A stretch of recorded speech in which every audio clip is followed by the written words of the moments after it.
Sa ulang nating mga nagbabagang balita, plato na nakukay di umano sa isang treasure site, ibinenta sa kadayari niyong Don Lovit.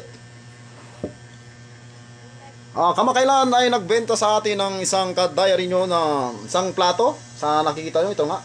Nagmula pa ito daw sa panahon ng Ming Dynasty. Ayun, may nakaukit siya, may nakasulat siyang Chinese character. Paki-translate na lang sa ating mga ka-diary Filipino-Chinese kung anong ibig sabihin yan. Yan ang mga catalog ng antiques. So meron siyang ditong nakasulat na Chinese din. Ayan. Meron siyang dragon. Meron siyang dragon. Ayan ang dragon. Meron ding peacock. Magaling talagang pag painting nito.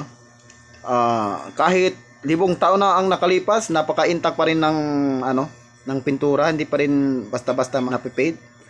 At itong butterfly. Meron ding may pa din ang ating ating vase. Siyang parang flower vase na. At ito yun, meron ding nakasulat na ganyan. Siyempre yung paniki, present siya, na siyang kumain ng bulaklak. Parang si Dobler yung sa Dragon Ball Z, si Dobler. At magaganda talaga ang mga painting. Yan. Nahukay sa isang treasure site. Wala na sigurong pag-uukitan, wala na sigurong bond paper ng kapanahunan nila, kaya plato na lang ang panag-isipan na gawing bond paper. So bago ko tapusin ang ating video, nice kong magpa-wash out. Wash out, sabi ni Don Etong na nagmula pa sa Surigao. Sabi niya, bro, pa-wash out naman sa susunod mong video. Kaya Don Etong, wash out sa'yo! Wash out ang tama Surigao! Gusto ko talagang pumunta dyan at mag-surfing. Pati na rin sa ating basher na hindi natin pangalanan.